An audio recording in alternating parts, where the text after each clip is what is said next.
Olá pessoal, sou o professor Humberto Miranda, professor de Geografia e venho trazer mais um tema de atualidades para vocês.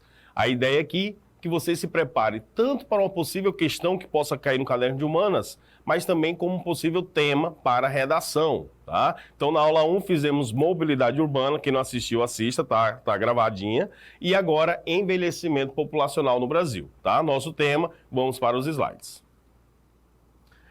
Causas do envelhecimento populacional. Primeiro, queda na taxa de natalidade. As mudanças nos padrões reprodutivos, como o planejamento familiar e maior participação da mulher no mercado de trabalho, resultaram em uma diminuição acentuada da taxa de natalidade no Brasil. Gente, esse é um assunto que o Enem já vem falando há algum tempo, pelo seguinte. Lá na década de 50 e 60, as famílias normalmente, a média de crianças eram 6 crianças por família, por mulher, tá? E aí vocês sabem de casos, os avós de vocês tiveram 10, 12, 15, enfim. Mas a média nacional era 6. Na década de 80, essa média nacional caiu para 3. Então você já tem aí uma queda na quantidade de filhos por família.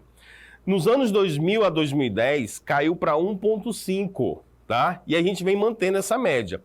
Você está falando aí que a cada 2 famílias, uma família tem 2 crianças e a outra família tem um filho, tem uma criança. Então diminuiu bastante a quantidade de filhos.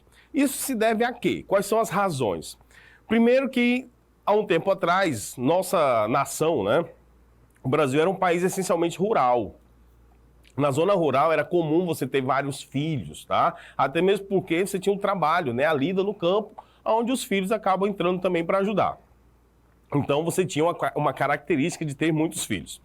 Outra situação, os métodos contraceptivos, quando apareceram, diminuiu também, porque você agora tem meios para poder evitar uma gravidez, caso não seja desejada. Isso também é outro ponto. E a inserção da mulher no mercado de trabalho, ele vai fechar esses 3 pontos principais para a diminuição da taxa de natalidade.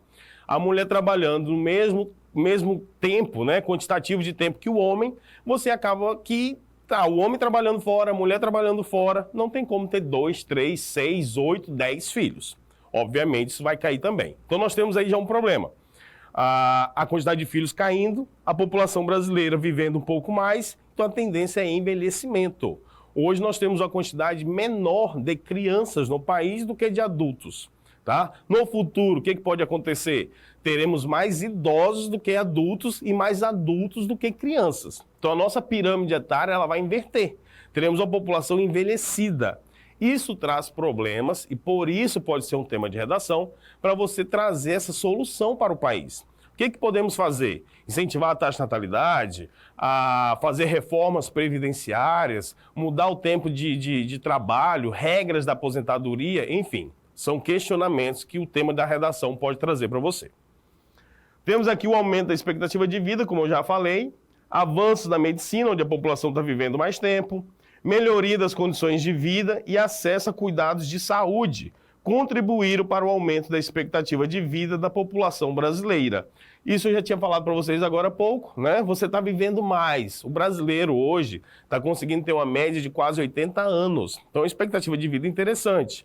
72, 73 anos para homens, 78, 79 para mulheres. Lembrando que as mulheres normalmente vivem 5 anos a mais que os homens, tá? Isso praticamente em todos os países.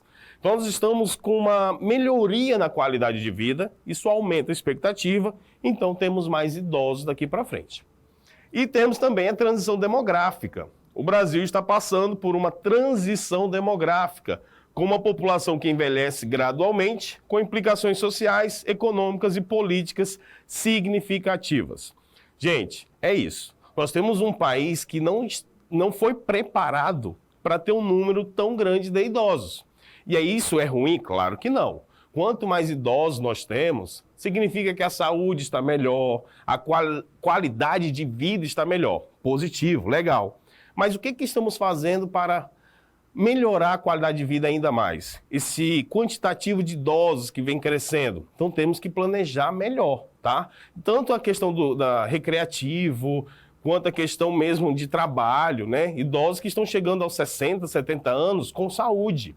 E aí eles vão ficar fora do mercado de trabalho? Muitas vezes eles querem continuar trabalhando, contribuindo para a sociedade. São discussões para a gente fazer, tá? Então, desafios no sistema de saúde é um dos pontos. Acesso equitativo aos serviços, ou seja, acesso equilibrado, igual. Garantir o acesso equitativo aos serviços de saúde, especialmente para idosos de baixa renda. É um desafio fundamental. Claro, quem tem uma renda melhor tem plano de saúde, consegue ir em hospitais particulares e tudo mais. Mas não é o caso da maioria da população brasileira. Então, como que a gente vai ter um sistema de saúde que possa ser melhor ainda, principalmente pensando nessa população mais idosa, tá? Profissionais das diversas áreas, fisioterapeutas que vem crescendo muito essa necessidade, cuidadores de idosos também. Então são temas que você tem que pensar, né? Como que a gente vai melhorar a saúde dessa população que está envelhecendo? Aumento da demanda por serviços. O envelhecimento da população leva a um aumento expressivo na demanda por serviços de saúde, incluindo cuidados de longa duração e tratamento de doenças crônicas, como eu já havia falado agora há pouco. E a necessidade de adaptação. O sistema de saúde precisa se adaptar para atender as necessidades específicas da população idosa, com foco em cuidados preventivos e de reabilitação.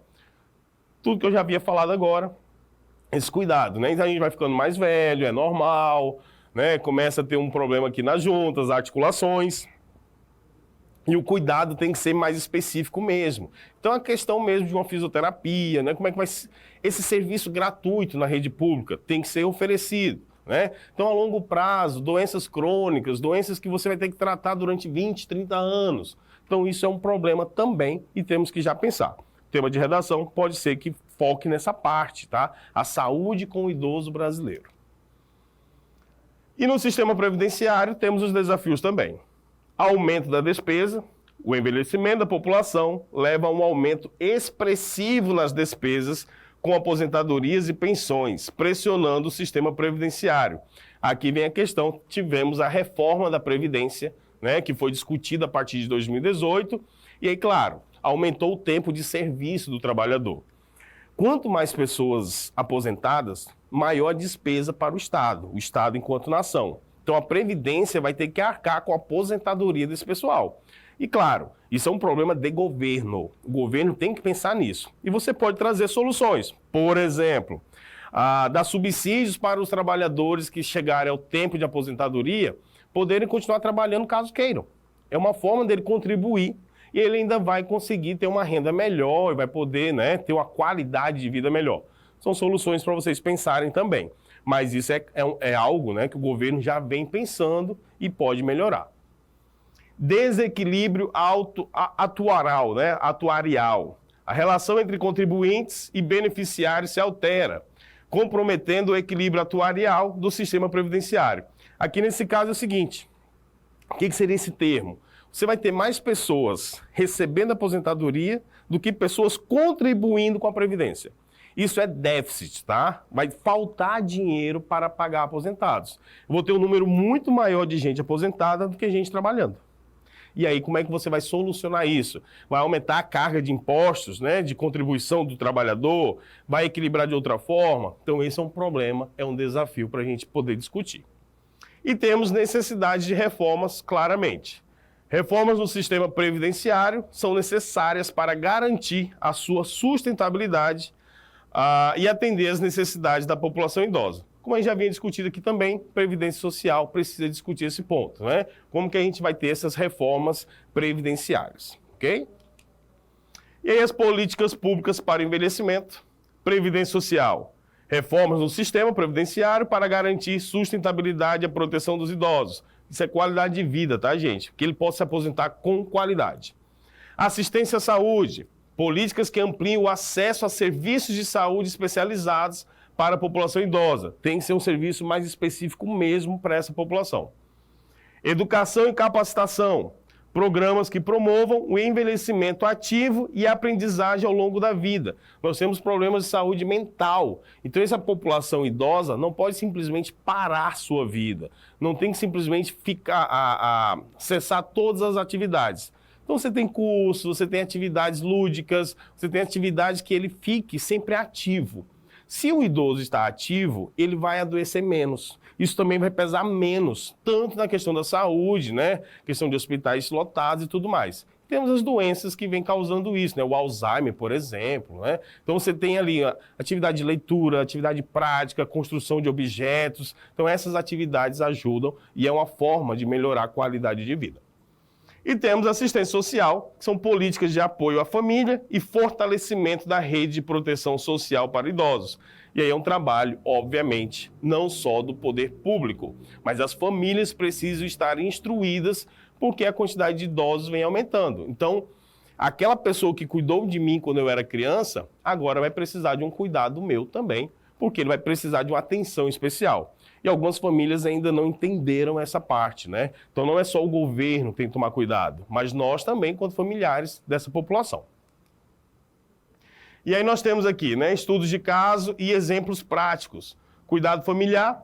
A família desempenha um papel fundamental no cuidado e apoio aos idosos, promovendo seu bem-estar e autonomia, como eu acabei de falar para vocês. Engajamento comunitário. O envolvimento da comunidade é essencial para criar uma rede de suporte e inclusão social aos idosos, trazendo mais uma vez a responsabilidade para a sociedade civil, não só para o governo. Onde é que o governo entra aqui? Por exemplo, na construção de praças que sejam seguras, lúdicas e eficientes para essa população.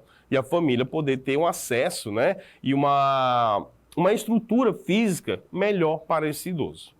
E temos o protagonismo do idoso, que é essencial. Fomentar o protagonismo e a participação dos idosos na comunidade contribui para o envelhecimento ativo e digno.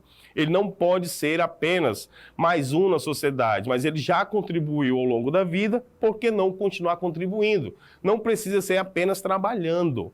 Mas todo idoso ele tem muita coisa a ensinar, muita coisa a desenvolver também. Então ficar em casa, sentado no sofá, na cadeira de balanço, isso não vai trazer qualidade de vida para ele.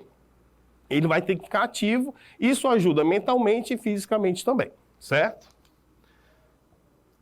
Papel da família, como já falamos aqui, né, a família desempenha um papel fundamental no cuidado e apoio aos idosos, promovendo seu bem-estar e autonomia, já comentamos. O engajamento comunitário, envolvimento da comunidade é essencial para essa rede, né, esse suporte de apoio. E o protagonismo do idoso, que falamos também aqui, né? Fomentar o protagonismo e a participação dos idosos na comunidade. Ele vai ter um envelhecimento digno, tá? Mais saudável. Isso aqui são temas para você poder anotar, tá? Vai com calma, anota, aprofunda seu conhecimento sobre isso, porque vai ajudar nos argumentos lá na redação. Lembrando que tanto são questões, quanto pode ser tema de redação. Então você tem argumentos para isso. E aqui as considerações finais sobre o tema. O envelhecimento populacional no Brasil é um fenômeno complexo que requer uma abordagem multidimensional envolvendo políticas públicas, adaptações nos sistemas de saúde e previdência e o fortalecimento do papel da família e da comunidade. É crucial que o país se prepare para lidar com os desafios e aproveitar as oportunidades trazidas por essa transição demográfica. Não podemos olhar como um problema apenas, tá? Mas olha que oportunidade nós estamos tendo, pela primeira vez na história do nosso país, ter um quantitativo de idosos vivendo bem, né? Vivendo mais e com qualidade de vida, com saúde, com um papel na sociedade que vai nos ajudar cada vez mais enquanto nação. Lembrando que os idosos têm muito a contribuir, né, com a educação, com a qualidade de vida, com os ensinamentos. Então, essa aqui é a conclusão final, você pode usar isso também na sua redação. Temos uma questãozinha que o Enem trouxe em 2018, falando sobre essa ideia de transição demográfica. Então, aqui nós temos, né?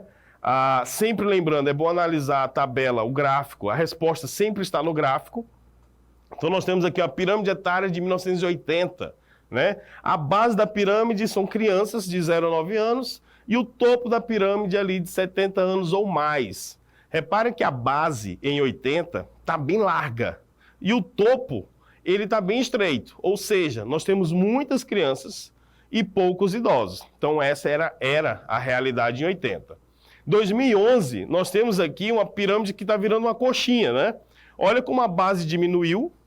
O meio dela ali está bem mais largo, porque as crianças lá de 80 agora são adultos em 2011. E o topo da pirâmide está um pouco mais largo. Aqueles adultos de 80 agora são idosos em 2011.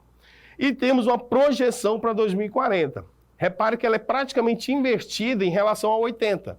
A base estreita, menos crianças ainda nascendo, o meio dela tá bem largo ali e o topo, lá em cima, está bem mais largo. Ou seja, teremos uma população, previsão para 2040, que já está bem pertinho aí chegando, de ter muito mais idosos do que crianças no nosso país. Então, essa é a análise que a tabela vem trazendo, que o gráfico vem trazendo.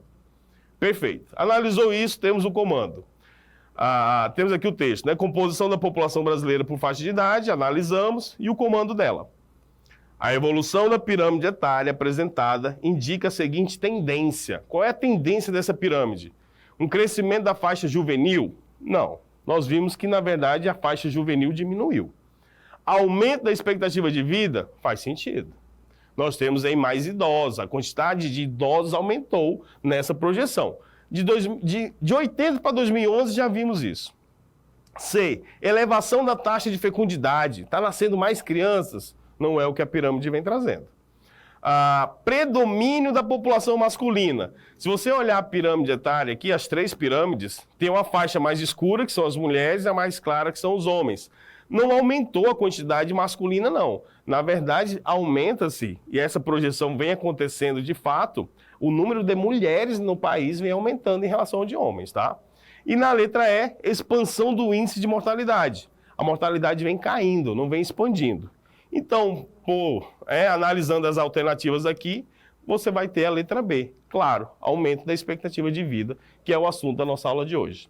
Gente, foi um prazer inenarrável trazer esse conteúdo para vocês e ficamos até a próxima aula. Valeu!